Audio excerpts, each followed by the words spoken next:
Pinterest was the biggest traffic source by far. Then I had 4,500, and soon we were at 10,000.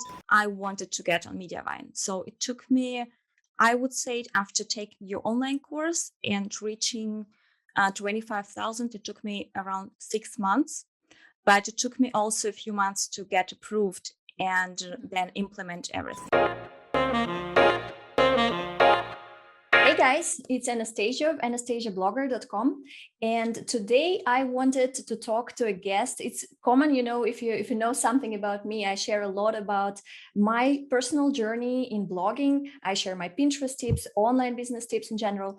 But today I wanted to talk to a guest. Her name is Victoria, and Victoria will share her story about her growth of we can call it online business by now, right, Victoria? Yeah, I actually call it online business from the very beginning, even if it was a small website, but I prefer to call it an online business. That's the right mindset, I guess, because it helps you, you start on the right foot from the beginning. So when did you start? Your site is called Women Career, right? Yeah, my website is called Women Career. I started the website 3 years ago. Like I registered the website 3 years ago, but it took me quite a long time to actually put all the content I wanted to have and to launch it. But I actually have a very interesting story concerning my entrepreneurship and how I got interested in making money online, because I wanted, like, I would say like 5 years ago, I wanted to learn Polish.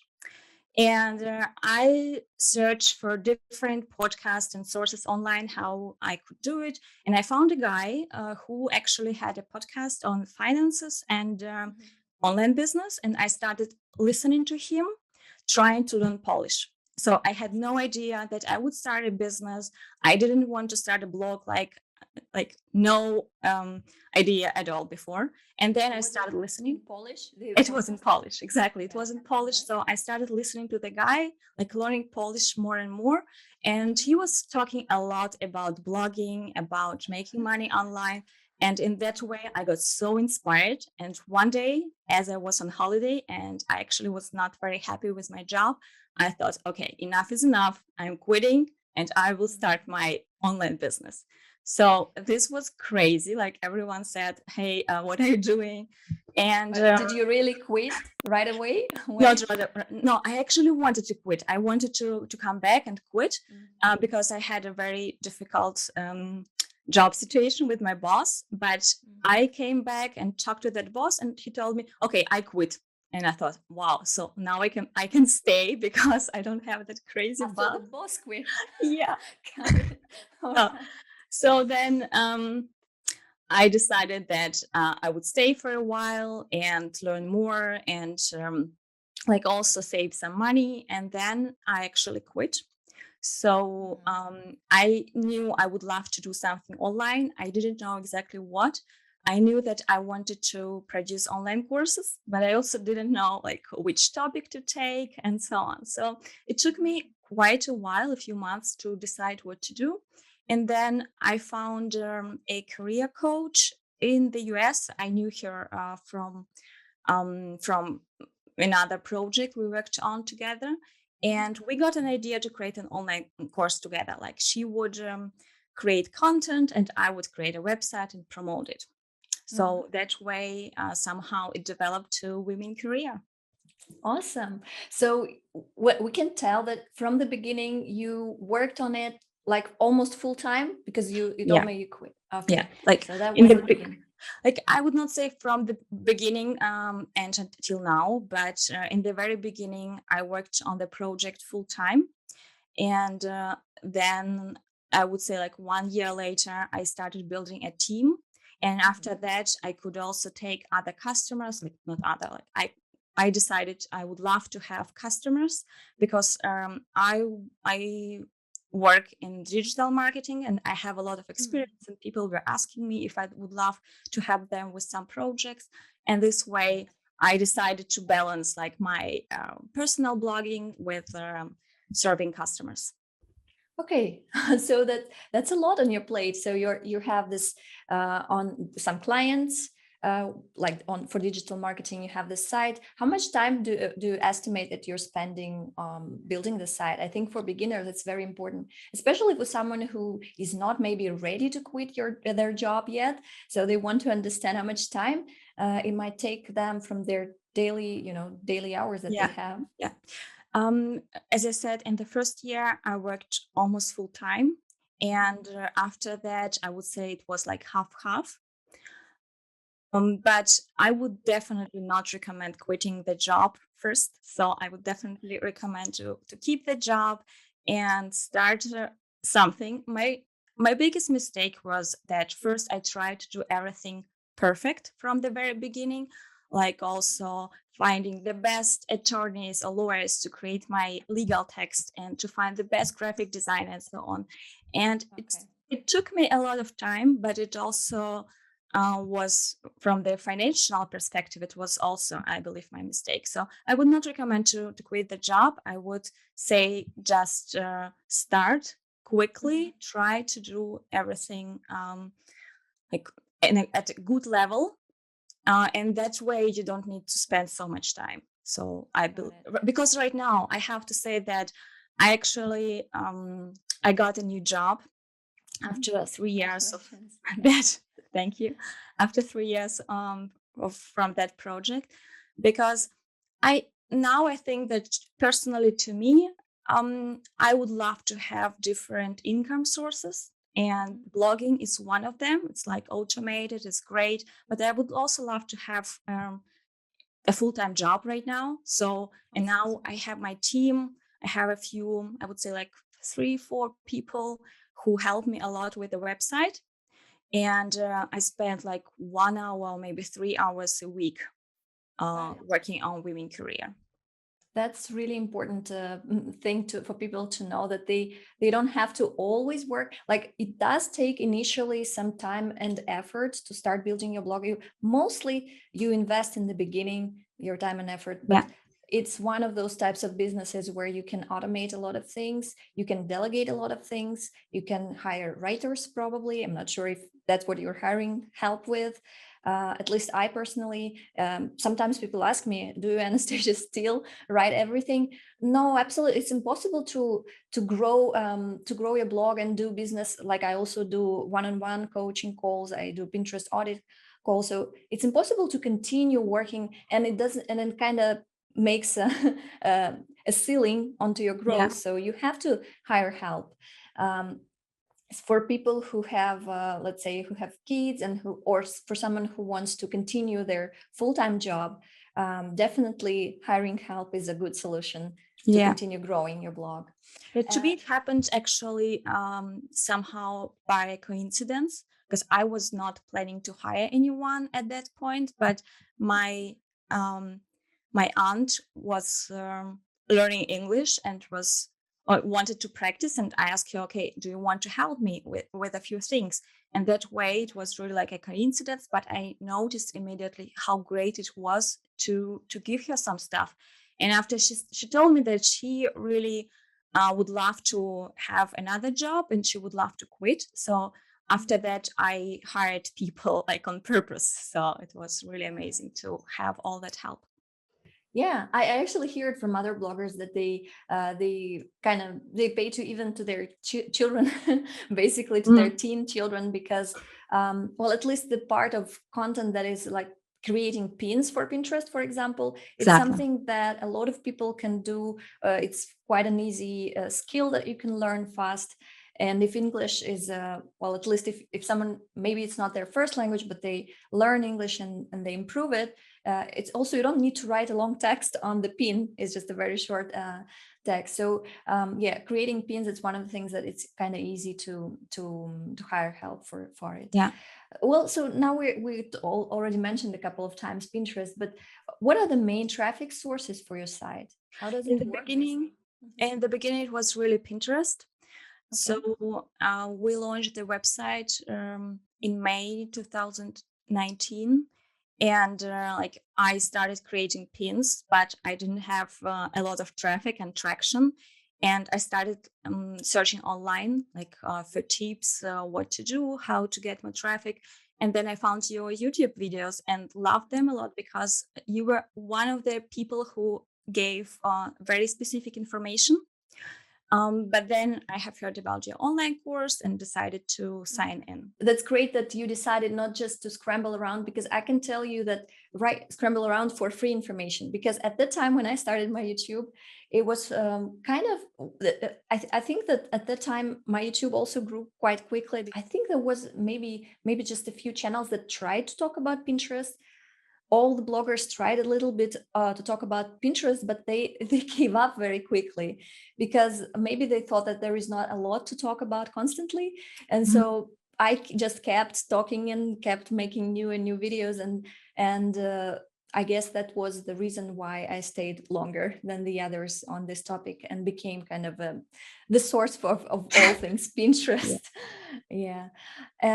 So Pinterest became the first traffic generating platform for you, I guess, in the beginning. Now, how did it go through the years? How does it work now? So actually, for the first year, Pinterest was the biggest traffic source by far. And then as we got, as the domain got older and got more trust from Google, Google search, organic search is generating much more traffic than Pinterest. But also we changed a little bit the focus, like which content we publish, and that content, I would say, is very popular on Google search, and this is why we get so much traffic. So it's also based on the niche as well, right? So which type of content you create, it depends on that depends which platform will get you more, exactly, more traffic. Yeah, and I believe this is very important because it's like really depending on what your business is about, you have to check which platforms are the best for you. For example, for career topics, Instagram is not really relevant at all, but for other topics like fashion, Instagram could be a great source of traffic. And this is why for me it was really important to get on Pinterest, because I knew that career topics are still very popular on Pinterest, and this is why I started it from the very beginning. Right. Okay. So Pinterest, Google, and in terms of, maybe I can ask you. So you said that the types of content are different. Maybe you could tell us more about what kind of content, since my channel is still mostly about Pinterest. Maybe you could just give us a little glimpse of what you learned from me or from my course. What helps you grow on Pinterest? What kind of topics or what kind of content worked better for you on Pinterest?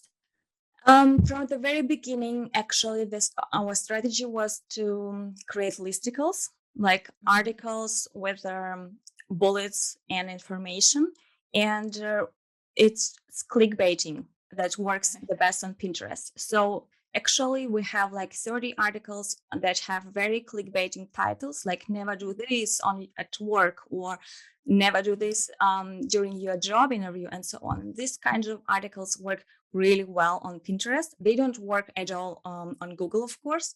But also what works are resume templates are not bad for Pinterest. But what I learned from you is mostly how to plan everything, how many pins to put, but also all the technical stuff.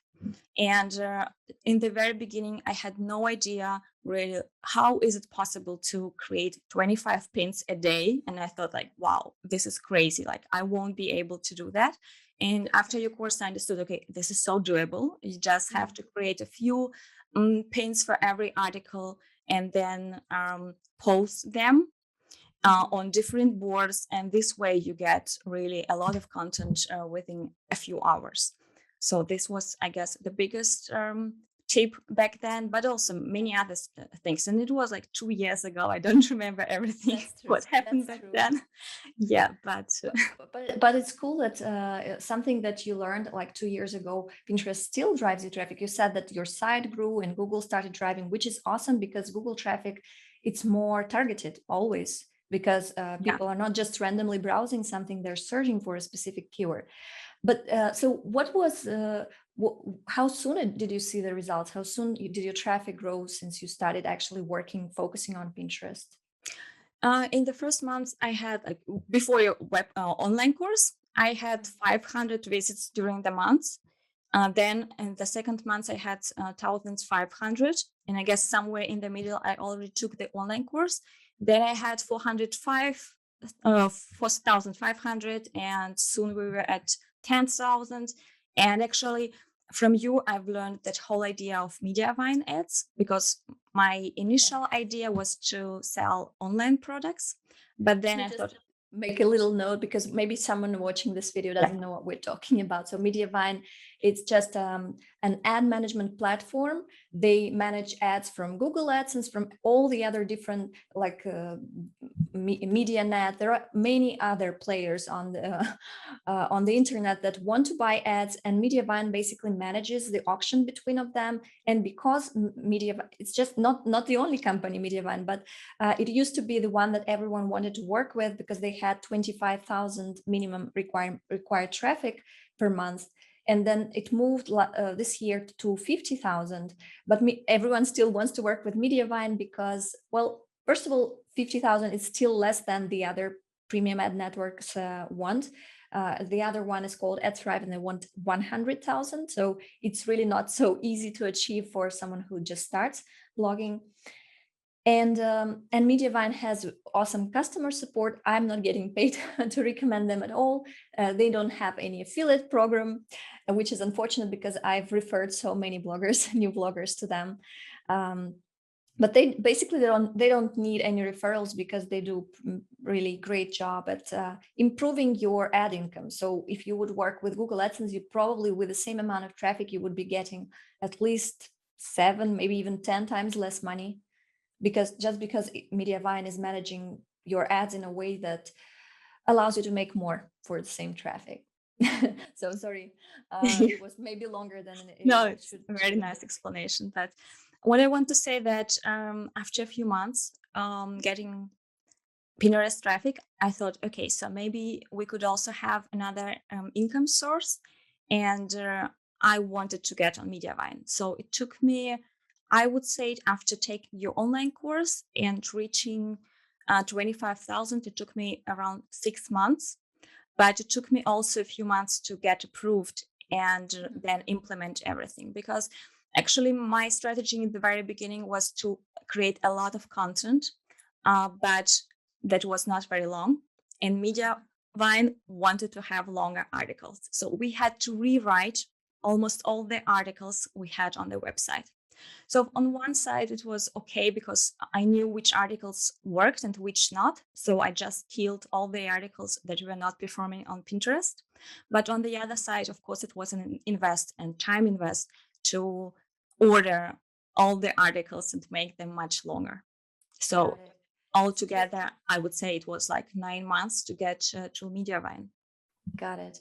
Well, that's also important for people to know to have realistic expectations. I can say that it's not enough just to reach the traffic level that they want, but they also want to see quality of your content. So if you manage to get with clickbaity or with the let's say low text content, you manage to reach that traffic from Pinterest, you need to prepare your site before making the application. I actually recommend people to, before making the application, to make sure that on top, like on their homepage at least, that they have like 10 or 20 articles that look longer, even though maybe the top generating articles wouldn't be those. But at least when someone from Mediavine, it's real people like you and I, they will just land on your site, and if they see all they see is just roundups or listicles, they will think, okay, this is shallow content. But if they see at least the top 20 articles that are longer, they will think maybe these 20 articles, it just takes longer for Google to pick up the traffic. So they see the potential of this site if there is some content, at least on the homepage, it does make a difference, because you might have that content even somewhere like buried under the other types of content on your site, but you want to make it clear for them that you have longer content on the site.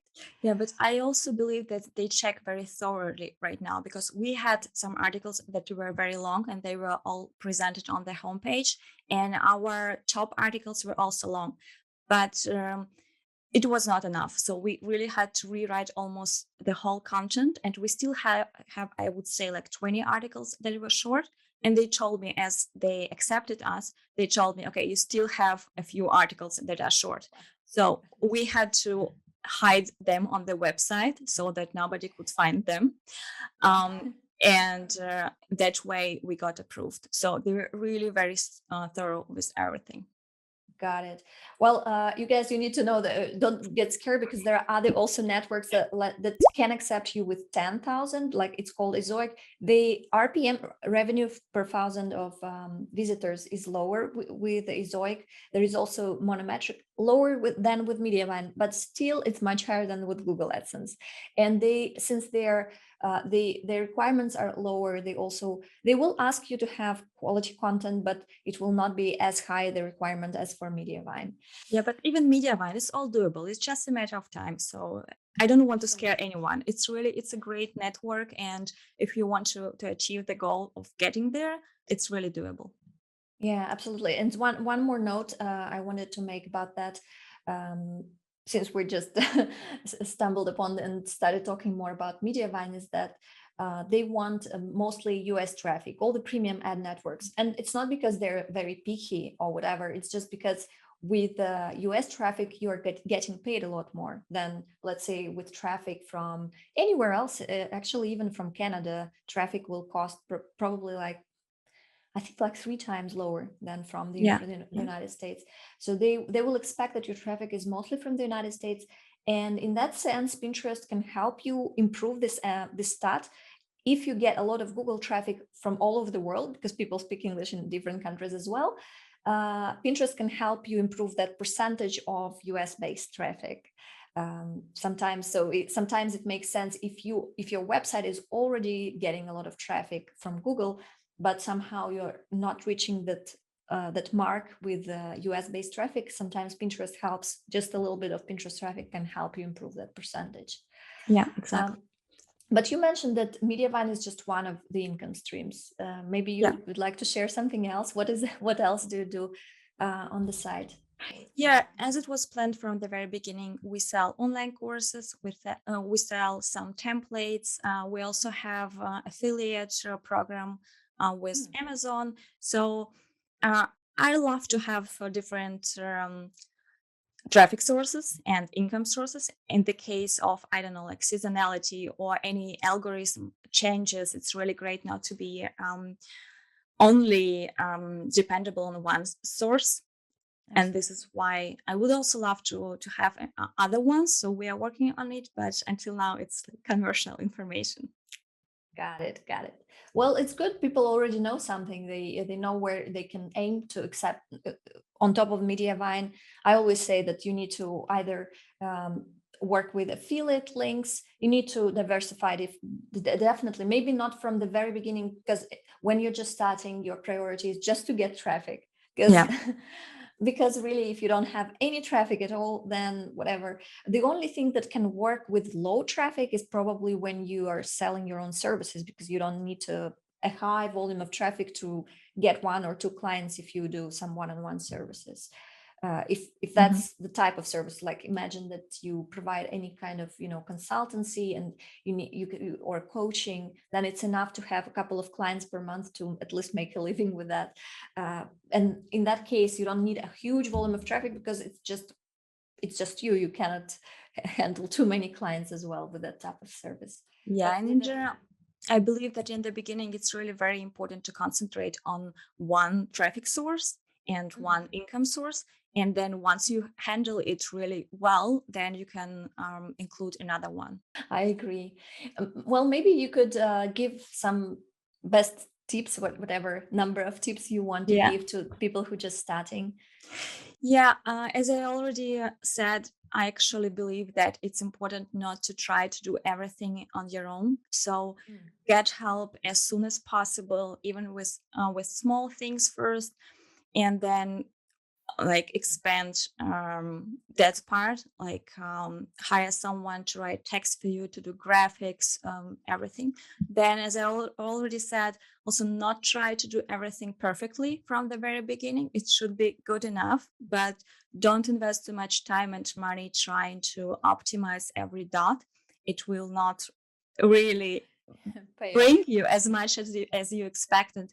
your velocity will be so slow that it will just don't make sense for you.